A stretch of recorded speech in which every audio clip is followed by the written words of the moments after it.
Seigneur notre Dieu, nous te bénissons puisque tu es ce Dieu merveilleux. Merci pour ce moment de grâce. Merci Seigneur pour tes bontés qui se renouvellent encore une fois de plus dans nos vies. Oui Seigneur, tu es fidèle, hier, aujourd'hui et à jamais. Merci Seigneur pour ton onction particulière que tu as accordée, Seigneur, cet après-midi, afin que ton œuvre soit parfaite, Seigneur. Oh Dieu, nous bénissons ton nom, Seigneur, pour ta présence au milieu de ton peuple. Nous voulons, Seigneur, te rendre grâce parce que tu continues ce que tu as commencé. Nous te recommandons, Seigneur, ton serviteur entre tes mains, afin que toi qui es le Dieu de grâce et le Dieu de paix, tu puisses l'utiliser puissamment, Seigneur, afin que la gloire et la louange puissent revenir à toi. Merci Jésus pour la disposition de nos cœurs. Merci Seigneur, parce que rien ne peut interférer pour nous empêcher, Seigneur, de recevoir ce que toi tu veux nous accorder cet après-midi. Merci Seigneur, parce que tout autour de nous, oh Dieu, un mur de sécurité est élevé pour nous protéger, nous garder. Que le sang de Jésus, oh Dieu, nous environne. Et que ta grâce, Seigneur, recouvre. Dans le nom de Jésus, que nous avons prié. Et nous disons, merci Seigneur Jésus-Christ. Merci Seigneur Jésus-Christ. Amen. Amen. Amen. Amen. Je n'entends pas. Amen. Amen. Amen. Amen. Acclamons un peu pour le Seigneur.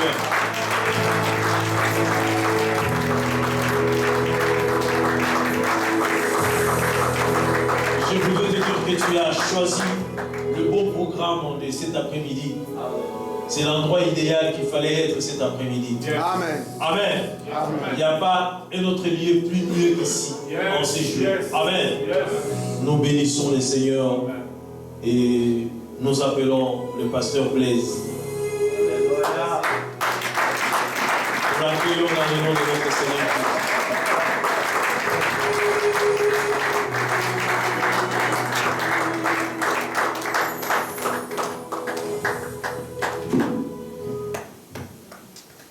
Je vous salue dans le précieux nom de notre Seigneur et Sauveur Jésus-Christ. Amen. Amen. Vous êtes beaux, vous êtes magnifiques cet après-midi et vous avez bien fait d'être là dans la présence du Seigneur.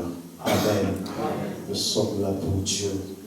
Et lorsque vous êtes là pour Dieu, Dieu vient à votre rencontre. Je n'ai jamais vu un homme chercher Dieu et retourner la même personne. À chaque fois que l'homme fait un pas, Dieu fait deux pas. Parce que la volonté de Dieu est de rencontrer l'homme qui est dans le problème. Et cet après-midi, Dieu veut nous rencontrer dans notre problème. Alléluia. Dieu veut nous amener dans la gloire, dans la profondeur. Parce qu'il est le Dieu qui nous amène de gloire en gloire, de victoire en victoire et de profondeur en profondeur. Cela veut dire, si le Dieu que nous servons est ici, la journée d'aujourd'hui doit être plus glorieuse que la journée de jeudi, que la journée de vendredi. Alléluia! Vous savez, Jésus-Christ s'est levé le dernier jour de la fête. Ce n'était pas le premier jour de la fête. C'était le dernier jour de la fête. Jésus se lève. Il dit, si quelqu'un a soif, qu'il vienne. Alléluia. Est-ce que quelqu'un a soif aujourd'hui? Alors venez boire au torrent de vie. Alléluia. Là où il y a la source intarissable. Que Dieu vous bénisse. Vous pouvez reprendre vos places. J'aimerais nous inviter dans le livre d'Apocalypse. Je remercie le Seigneur pour tous les hommes de Dieu présents ici. Mais ce n'est pas à moi de faire le travail. Toutes les civilités sera fait par notre bien-aimé Kalala. Moi, je vais attaquer directement le message. Amen. Amen. Voilà, vous serez déçus aujourd'hui que je n'utilise pas mon rétroprojecteur parce que j'aimerais être tellement libre dans mon esprit. Amen. Je vais lire deux passages avec vous, après je suis libre dans mon esprit. Le premier passage, ça sera dans Apocalypse au chapitre 18. Tournez vos Bibles avec moi. Apocalypse au chapitre 18, ça parle de Babylone. Babylone la grande. Babylone qui est la mère de toutes les mauvaises choses du monde. Une cité corrompue, un système religieux corrompu. Babylone, il y a les religieux, il y a les politiciens, il y a tous les mafieux qui sont dedans. Et c'est Babylone qu'on est en train de nous parler qui fait quelque chose d'abominable. À partir du verset 11, je suis dans Apocalypse au chapitre 18, le verset 11. Et la Bible dit, et le marchand de la terre pleure et sont dans le deuil à cause d'elle, parce que personne n'achète plus leurs cargaisons. Cargaisons d'or, d'argent, des pierres précieuses, de perles, des fêlés, des pourpres, des soies, d'écarlate, de toute espèce de bois, des santerres, de toute espèce d'objets d'ivoire, de toute espèce d'objets de bois, très précieux, en airain, en fer et en marbre. Des cinnamons, d'aromas, des parfums, des myrrhes, d'encens, des vins, d'huile, des fines farines, de bleu, des bœufs, des brebis, des chevaux, des chars. Écoutez bien ce qu'il dit maintenant. Des corps et d'âmes d'hommes. Nous disons Amen. Amen. Je lis encore avec vous dans le psaume au chapitre 124. Le psaume au chapitre 124. La Bible dit à partir du verset 6. Psaume 124 à partir du verset 6. La Bible dit, béni soit l'Éternel qui ne nous a pas livrés en proie à leurs dents. Notre âme s'est échappée comme l'oiseau du filet des oiseleurs. Le filet s'est rompu et nous nous sommes échappés. Notre secours est dans le nom de l'Éternel qui a fait le ciel et la terre. Nous disons Amen. Amen. Le sous-thème que je vais développer pendant 45 minutes s'intitule Les âmes piégées. Les âmes piégées. Nous avons dit avec vous que Dieu a eu un jour la pensée de créer l'homme. Il a dit, faisons l'homme à notre image et selon notre ressemblance. Personne ne lui a demandé. Il n'a eu le conseil de personne. Dans sa souveraineté, Dieu dit, je vais créer l'homme. Et Dieu se met en mouvement. Qu'est-ce que Dieu fait? Dieu descend. Il commence d'abord à former les corps avec la poussière de la terre. Dieu va former. Et quand Dieu va finir de former la terre, il n'y avait pas la vie. L'homme ne bougeait pas, l'homme n'existait pas. C'était juste un objet formé. Après la Bible dit, Dieu a soufflé. Quand Dieu va donner le souffle de vie, qu'est-ce qui va se passer? La Bible dit, l'homme est devenu une âme vivante. Nous avons dit avec vous que l'homme est composé de deux grandes parties. Je fais une petite révision. La partie matérielle qu'on appelle le corps et la partie spirituelle, l'âme et l'esprit. Et nous avons expliqué que dans l'homme, ce qui est le plus important, ce n'est pas son corps. Vous pouvez bien prendre soin de votre corps, mais votre corps vous lâchera un jour. Regardez quand vous avez eu 15 ans, 20 ans, comment vous étiez si beau, si belle, si fort. Vous vous sentez invincible. Mais aujourd'hui, quand vous vous regardez dans la glace, dans le miroir, vous sentez que des rides commencent à pousser, vous voyez des cheveux blancs, votre corps est en train de vous lâcher petit à petit. Un jour, votre corps dira, je ne sais plus faire route avec vous, je dois retourner à la poussière. Parce que la Bible dit, l'homme, le corps a été tiré de la poussière, il retournera où? À la poussière. À la poussière. Mais il y a deux parties qui restent, l'esprit et l'âme. L'esprit, c'est la part de Dieu. C'est ce que Dieu nous a donné comme cadeau, comme don. Et c'est même l'esprit qui fait notre filiation à Dieu. C'est-à-dire, si aujourd'hui nous sommes enfants de Dieu, ce n'est pas par rapport à notre corps, ce n'est pas par rapport à notre âme, c'est par rapport à notre esprit. Parce qu'il est dit dans Romains chapitre 8, le verset 16, le Saint-Esprit rend témoignage à notre esprit que nous sommes enfants de Dieu. Tu es enfant de Dieu parce que tu as l'Esprit du Seigneur avec toi. Et l'homme a la personnalité qui se trouve dans son âme. Or, l'âme, nous avons dit, entre l'esprit, les corps, l'âme est au milieu. Et l'âme, curieusement, c'est là où Dieu a donné le choix la décision et le libre arbitre. L'homme n'est pas dirigé par son esprit. L'homme n'est pas dirigé par son corps. L'homme est dirigé par son âme. C'est là où il y a la décision. Voilà pourquoi nous avons dit dans le dernier jour, la partie qui sera devant Dieu pour être jugée, c'est quoi? C'est l'âme. À bien prendre soin de son âme. Si tu laisses ton âme en liberté, ce jour-là, tu seras surpris. Alléluia. Amen. L'âme, nous avons dit avec vous, c'est la chose la plus précieuse et qui coûte trop cher. La Bible nous dit que certes à un homme de gagner toute la terre s'il perdait son âme. Que donnera un homme à l'échange de son âme? Tous les biens de ce monde réunis ne saura pas être comparé à la valeur de ton âme. Voilà pourquoi nous avons vu, la Bible dit, ils ne peuvent se racheter l'un et l'autre parce que leur âme coûte cher. L'âme coûte cher. Et dans l'âme, il y a quelque chose d'intéressant que Dieu a mis, c'est la pensée de l'éternité. Cela veut dire, dans votre âme, il y a quelque chose qui est écrit. Tu es créé pour vivre éternellement avec Dieu. Et chaque homme, dans son être, au fond, il a cette pensée en lui, que j'ai été créé pour vivre éternellement avec Dieu. Et c'est là où notre problème commence. Parce que le diable, quand tu le regardes, lui qui était dans la gloire, il a tout perdu. Et que toi maintenant, quelqu'un qu'on a travaillé avec la poussière, et que tu arrives à avoir la vie éternelle avec Dieu, ça ne passe pas. Voilà pourquoi la Bible dit, le voleur ne vient que pour voler, égorger et détruire. Qu'est-ce que le diable cherche à détruire en premier? C'est ton âme. C'est là où on est en train de nous enseigner. Il faut barricader ton âme, il faut blinder ton âme, il faut nourrir ton âme, il faut fortifier ton âme. Parce que si tu joues avec ton âme, le diable viendra et te met par terre.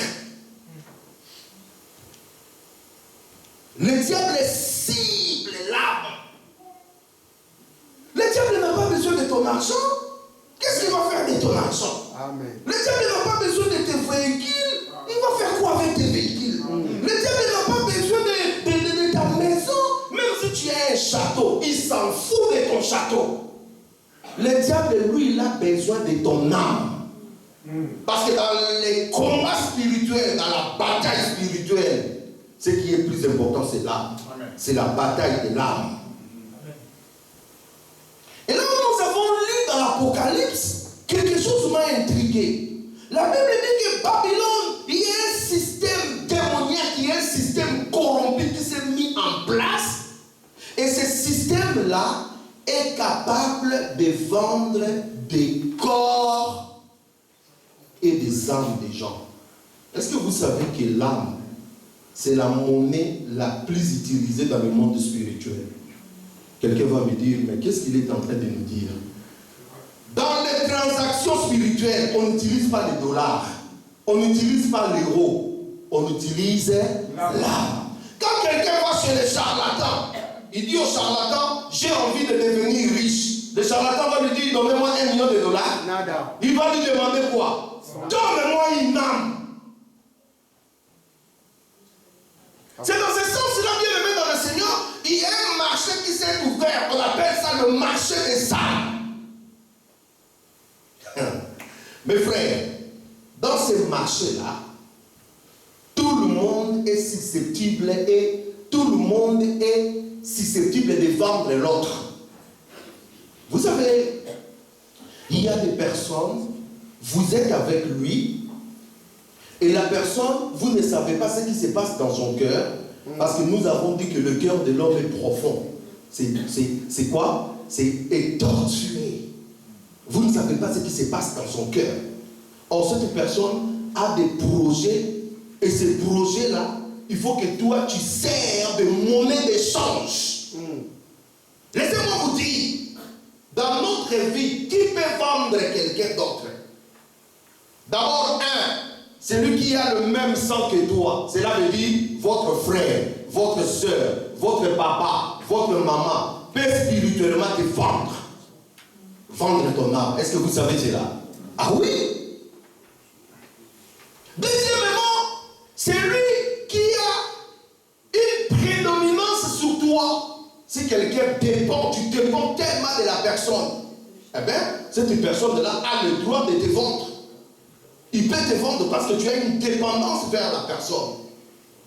Troisièmement, celui qui peut te vendre, c'est la personne où tu développes les liens d'âme avec. Les liens d'âme, c'est-à-dire l'amitié, l'amour, ainsi de suite. Cette personne-là peut te vendre aussi. Est-ce que quelqu'un est avec moi? Amen. Quatrièmement, c'est celui qui a les droits légaux sur toi. Les droits légaux, c'est quoi? Tu as vu l'argent de quelqu'un ici. Toi, tu as piqué cet argent-là. Directement, le propriétaire de cet argent-là a le droit légal sur toi. Il peut te vendre. Vous n'avez jamais entendu quelqu'un qui dit j'ai ramassé l'argent dans la rue. Est-ce que tu sais qui a mis l'argent là dans la rue? Tu sais cela? Non. Est-ce que tu sais pourquoi l'intention de la personne qui a mis cet argent dans la rue? Tu ne connais pas. Nous sommes dans un monde où tout le monde a compris que l'âme c'est la monnaie d'échange. L'âme qui a été créée pour glorifier le Seigneur, pour adorer Dieu. L'âme est devenue la monnaie d'échange dans le monde spirituel. On peut tout avoir avec l'âme. Celui qui tient les âmes, eh bien, il tient tout. Et aujourd'hui, vous voyez des gens qui se glorifient d'avoir vendu leur âme à Satan. Ils font le deal avec le diable. Il va chez le diable, il dit, bon, moi, je n'ai rien à te donner, mais j'ai quelque chose de précieux que toi tu cherches. Le diable dit, si tu me le donnes, moi je te donne tout ce que tu veux. Combien de stars que nous voyons aujourd'hui disent que non, ils ont vendu leur âme à qui? À Satan. Ils sont nombreux, mes bien-aimés. Si quelqu'un est capable de vendre son âme à Satan et ton âme à toi, aura pitié de toi? Nada. Laissez-moi vous dire, quand les gens vont consulter les charlatans, lorsque les gens vont dans le monde spirituel faire des deals, il n'y a pas pitié, il n'y a pas amour, il n'y a pas mon fils, il n'y a pas ma femme, il n'y a rien. Si on dit donner tel, il va donner tel. Cela veut dire que nos âmes à nous sont en insécurité. J'insiste bien, nos âmes à nous sont en insécurité pour celui qui n'est pas en Jésus-Christ. Parce que celui qui est en Jésus-Christ, son âme est protégée matin, midi, soir. Il est en sécurité parce qu'aucune puissance ne peut toucher son âme. Qu'il plève à gauche, à droite, tu ne seras pas touché. Voilà pourquoi le psalmiste dit que lui tombe à mon côté, 10 000 à ma droite, je ne serai pas touché. L'âme est en sécurité.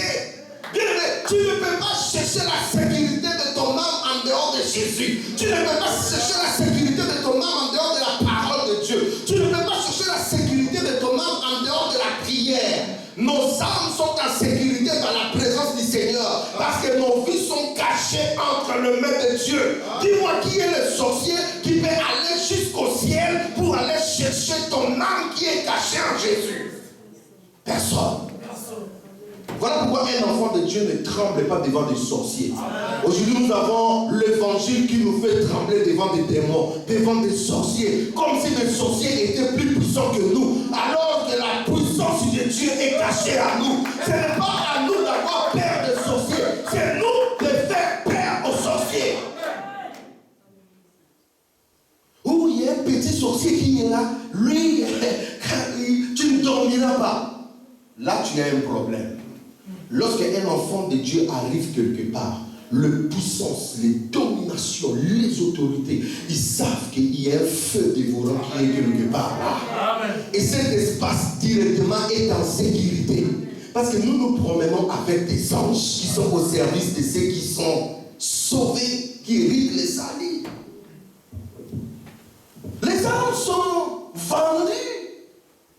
Mes amis, la Bible dit qu'ils ne vendent pas seulement les âmes, ils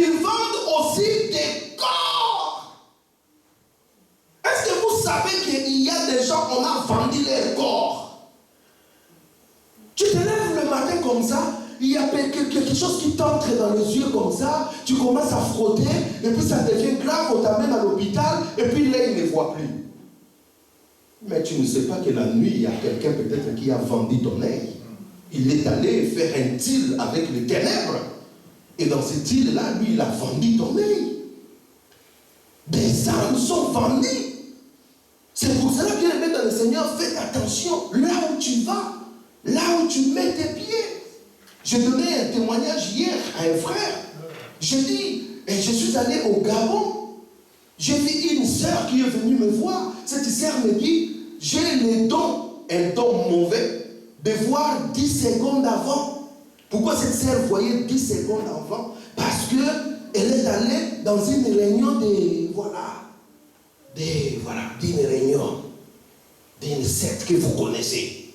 Et quand elle est arrivée là-bas, pendant la prière, elle a senti quelque chose entrer en elle. Et quand elle est rentrée à la maison, après elle a commencé à voir 10 secondes. Et la chose marchait en elle, c'était un serpent qui commençait à marcher en elle. Un esprit de divination. Et ça l'a tourmenté pendant des années. Jusqu'à ce qu'on puisse rencontrer cette sœur. On a prié pour elle, elle a été délivrée. Pourquoi elle a eu ces démons? Parce qu'elle est allée dans un endroit où son âme ne devait pas aller. Faites attention à des endroits où vous partez.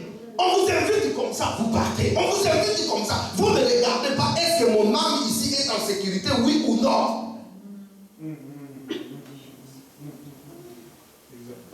On vend des âmes sur le plan spirituel. Et là, le psalmiste me dit, il dit, ces gens-là, ils tendent des filets, des pièges à nos âmes. Nos âmes, chaque jour, sont sujettes à être capturées par le monde des ténèbres. Mon frère Amir a dit, tu courais bien, qui t'a arrêté? Bienvenue dans le Seigneur. Il faut comprendre pourquoi tu es arrêté. Tu t'es arrêté parce que le diable a un plan derrière de t'affaiblir. Parce que quand il t'affaiblit, après il va récupérer ton âme. C'est ça le problème. Parce qu'une âme qui est puissante, le diable ne saura rien faire. Avant de commencer à détruire cette âme-là, le diable va commencer d'abord à affaiblir l'âme. Beaucoup de âmes aujourd'hui sont affaiblies. Beaucoup de âmes aujourd'hui trouvent leur joie non dans la parole de Dieu, mais dans TikTok. Quand ça va dans TikTok, on rit, on est content. Quand on est dans la parole de Dieu, on sent comme si quelque chose ne marche pas. Voilà, dans une réunion comme ça, 10 minutes, 20 minutes après, on commence à sentir, non, je dois partir, je dois partir. Vous savez, l'idée, l'esprit qui te guide derrière, là, je dois partir, je dois partir. C'est parce que en fait, ton âme n'est plus en communion directe avec Dieu. Exact. C'est pour cela que tu n'as plus goût des choses de Dieu. Exact. Beaucoup de âmes ont été piégées. C'est pour cela qu'aujourd'hui, nous voyons même des grands hommes de Dieu tomber. Leur âme a été piégée. Exact.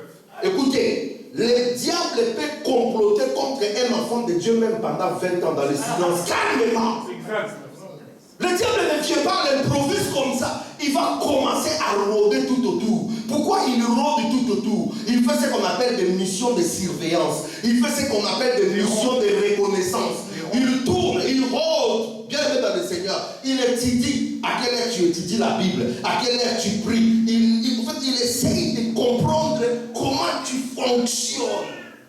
Et quand le diable va commencer à comprendre comment tu fonctionnes, il va commencer à court-circuiter là où tu as la relation avec Dieu, jusqu'à ce que tu seras désarmé et lui saute sur toi.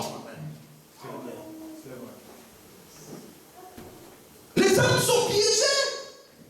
Comment imaginez-vous quelqu'un qui avait goûté aux choses de Dieu et il fait dos à Dieu? Il y a quelque chose qui s'est passé. Je disais avec mon frère hier, comment expliquer des anges qui étaient avec Dieu, qui voyaient le trône de Dieu, mais Satan a réussi quand même à sortir avec eux. La Bible dit, il est parti avec un tiers. Moi, ça me dépasse. Nous, on n'a pas encore vu Dieu de façon, voilà, visibles comme ça. Mais les anges, ils étaient au ciel. Ils voyaient la manifestation de la gloire de Dieu. Ils voyaient le trône de Dieu. Ils étaient avec Dieu. Mais le diable a réussi quand même à faire quoi? À dérouter un tiers des anges. À combien plus forte raison, moi et toi? Les pièges sont tendus dans notre travail, les pièges sont tendus dans nos maisons, les pièges sont tendus dans nos avenirs, les pièges sont tendus dans nos supermarchés. Partout où nous passons, sachez qu'il y a un piège du diable pour capturer ton âme. Amen. C'est pour cela qu'un enfant de Dieu ne peut pas être distrait. Dans 1 Pierre, on nous dit veillez, car le diable rôde. Veillez veut dire quoi? Restez en alerte. Combien des enfants de Dieu sont en alerte? Combien des enfants de Dieu sont en alerte? Ah, les choses de Dieu deviennent des corvées pour nous. Ça devient difficile. Il y a des gens, tellement ça quitte la maison à 5 heures, ça revient les après-midi, après avoir été à la chaîne, on n'a même pas le temps de prier. Tout ce qu'on fait, oh Seigneur, tu connais mon cœur. Ton âme ne sera pas forte quand tu pries des prières. Oh Seigneur, tu connais mon cœur. Dieu n'a pas besoin que tu lui dises que tu connais mon cœur parce qu'il connaît ton cœur. Dieu a besoin de l'intimité avec toi. Il a besoin de ton offrande. Apporte l'offrande devant Dieu. Ça veut dire, même si le travail est difficile, je dois toujours trouver le temps d'adorer mon Dieu. Parce que mon esprit ne vit que pour adorer le Seigneur. Tout ce que le diable cherchera, c'est de te séparer afin que tu deviennes faible. On nous a appris comment tu peux fortifier ton âme par la parole. Hier, nous avons appris ça, n'est-ce pas vrai? Voilà. Combien des enfants de Dieu ouvrent leur Bible, lisent la parole de Dieu pour fortifier leur âme? Rien. Mais nous sommes là en train de vouloir que Dieu fasse des grandes choses dans nos vies. Dieu ne peut pas faire des grandes choses avec une âme vide. Amen. J'ai dit, Dieu ne peut pas faire des choses avec une âme vide. Pour que Dieu déclenche des choses dans ta vie, il faut que ton âme soit en contact, en harmonie avec lui. Amen. Est-ce que quelqu'un est avec moi? Une âme en harmonie avec Dieu provoque un miracle. Oh, bien. J'ai dit, une âme en harmonie avec Dieu provoque un miracle. Regarde cette femme-là qui était à terre de perte de sang. Qu'est-ce qu'elle a dit en soi-même? La Bible dit qu'elle a dit dans son âme. Elle a dit, j'irai, je toucherai son habit et je serai guéri. Cette femme est arrivée parce que la décision est venue de son âme. Et lorsqu'elle a touché l'habit de Jésus, Jésus a dit, qui m'a touché? Pierre a dit, non, maître, il y a beaucoup de gens tout autour de toi. Il a dit, oui, il y a des gens qui m'ont touché, mais je sais qu'il y a quelqu'un qui m'a touché. Celle qui m'a touché là, elle n'est pas venue me toucher comme tout le monde. Elle est venue me toucher avec la foi. Parce que son âme était en accord avec Dieu. Est-ce que quelqu'un est avec moi? Tu veux vivre un miracle dans ta vie. Commence à faire un mouvement dans ton âme. Si tu fais un mouvement dans ton âme, tu verras au final le miracle va commencer à faire un mouvement. Le problème c'est que qu'est-ce que tu donnes à Dieu dans ton âme? Si ton âme désire des choses, tu verras la gloire de Dieu. David dit, mon âme a soif de Dieu. Et parce qu'il avait soif de Dieu, Dieu lui a fait voir aussi la gloire. Oh, tu es là. Le filet, c'est tout ce que le diable met. Vous voyez les jeunes filles d'aujourd'hui, des jeunes filles qu'on appelle des make-up là. Sachez que ce sont des pièges de l'ennemi. Des filets qui sont tendus devant toi.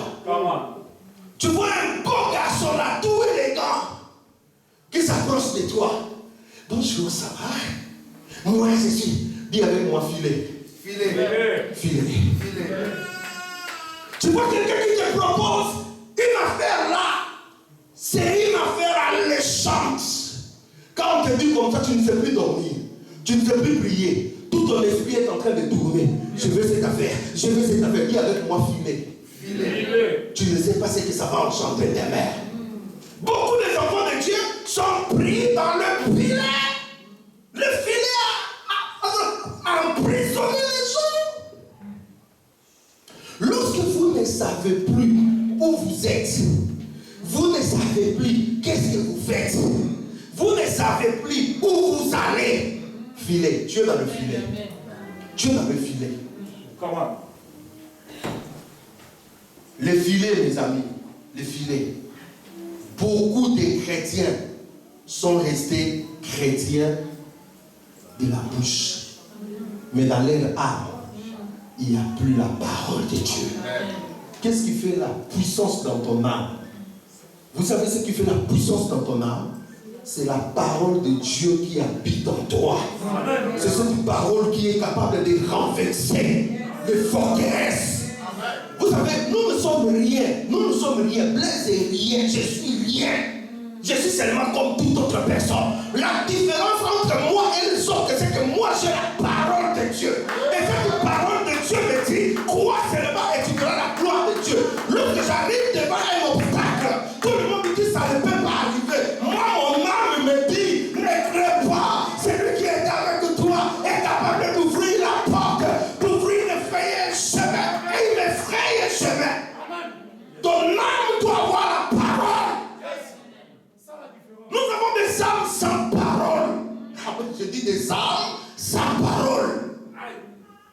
Et ce sont des chrétiens comme ça. Quand vous êtes arrivé dans un problème, dans quelque chose, ça commence à faire des raisonnements. Oh, tu sais cette maladie, on a dit non, je suis vu même à la télé, on a dit que cette maladie est incurable. Oui, ceux qui ont dit la maladie est incurable, ils se sont basés sur leur analyse. Nous, notre décision, nos dires ne sont pas basés sur des analyses des gens. Nos décisions, nos dires sont basés sur la parole de Dieu. Qu'est-ce que Dieu m'a dit? Dieu m'a dit, je ne mourrai pas. Je vivrai, je rencontrerai les œuvres de l'Éternel. Je sers cette parole dans mon âme. Même quand je ne vois pas clair, moi je me rappelle seulement, Dieu m'a dit, tu ne mourras pas, tu vivras, tu rencontreras les œuvres de l'Éternel. Cela veut dire, même quand le médecin me dit, ça ne peut pas aller avec toi, je dirais merci médecin, mais je sais une chose. La mort ne peut pas m'atteindre. Parce que c'est lui qui m'a dit tu vivras. Lui ne m'a pas changé. Il est le même hier, aujourd'hui, éternellement. Et sa parole est oui et amen. Est-ce que quelqu'un est là? Amen. Le piège. Maintenant, écoutez. On peut rire. On peut crier. Mais sachez que beaucoup de gens sont dans les filets du diable. On peut être beau, on peut être bien habillé, mais on agit dans le filet du diable. Les jours, ce sont des rires, mais la nuit, ce sont des pleurs. Beaucoup de gens nous sourient les jours, mais la nuit, ça pleure. Ça ne dort pas. Des insomnies. Il y a des familles où toute une génération a été vendue au diable. Les grands-parents ont fait des pactes, ont fait des histoires. Ils ont sacrifié les âmes de toute la lignée. Quand vous êtes né dans une famille comme ça, vous ne pouvez pas voir clair. Avance. Parce que votre âme a été déjà sacrifiée dans un hôtel. Donc cette personne peut venir à l'église, peut chanter, mais sa vie va toujours tournoyer sans rien expérimenter. C'est ces gens-là que Jésus est venu rencontrer. Parce que la Bible dit, béni soit celui qui nous a délivrés du filet du l'oiseleur. Le problème, c'est qu'avec Dieu, même si tu es pris dans ce filet, le filet est obligé de se rompre par la puissance de la parole. Avance. Bien aimé, ce soir, si tu es pris par un filet, le filet va se rompre. Dis à ton voisin, le filet va se rompre. Ton âme va s'échapper. Je dis à quelqu'un, tes affaires vont s'échapper. Je dis à quelqu'un, ta famille va s'échapper. Je dis à quelqu'un, ton travail va s'échapper. Je dis à quelqu'un, ton mariage va s'échapper. Tout ce qui est à moi va s'échapper. Je reçois au nom de Jésus. Alléluia. Amen. Comment imaginer, toi tu dis tu es enfant de Tout-Puissant et que tu continues à subir les choses du diable? Comment imaginer? Toi tu dis que ton père est tout-puissant, mais et que ta vie est tenue par des personnes qui les manipulent à leur gré. Je dis qu'ils les manipulent à quoi? À leur gré. Je dis à quelqu'un, ce mariage-là est fini ce soir. Amen. Ce mariage-là est fini ce soir. Amen. Parce que la Bible nous dit, Jésus est le grand pasteur de nos âmes. Alléluia. Ton premier pasteur, c'est pas Karl. Ton premier pasteur, c'est pas Baya. Ton pasteur qui veille sur ton âme, c'est Jésus. Amen. Et parce que Jésus veille sur ton âme, cela veut dire que Jésus est capable d'aller chercher là où ton âme est emprisonnée. Amen. Je vais faire une parenthèse. Est-ce que vous savez que Jésus, quand il est mort à la croix, il a payé pour nous le prix. Il ne s'est pas arrêté à la croix. Il a pris la décision de descendre jusque dans les régions inférieures. Alléluia. Il est allé rencontrer celui qui avait le pouvoir de la mort. Il est arrivé jusque là. La Bible dit qu'il a prêché à tous ceux qui étaient là. Il les a prêchés, il les a prêchés. Il a parlé, il a parlé. Oh mes amis, les 2 jours, les 3 jours que Jésus a fait là-bas, ce n'était pas pour rien. Il était en train de distribuer la parole. Il prêchait, il prêchait. Et avant de partir, il a appelé celui qui avait la clé de la mort. Il dit, Messie, viens, mets-toi à genoux devant moi. Donne-moi la clé de la mort. Le démon ne pouvait pas résister. Le démon lui a donné la clé de la mort. Et Jésus-Christ, lorsqu'il nous sort, il dit, voici, j'étais mort. Maintenant, je suis vivant. Je tiens entre mes mains la clé de vivant et de mort. Donc Jésus tient la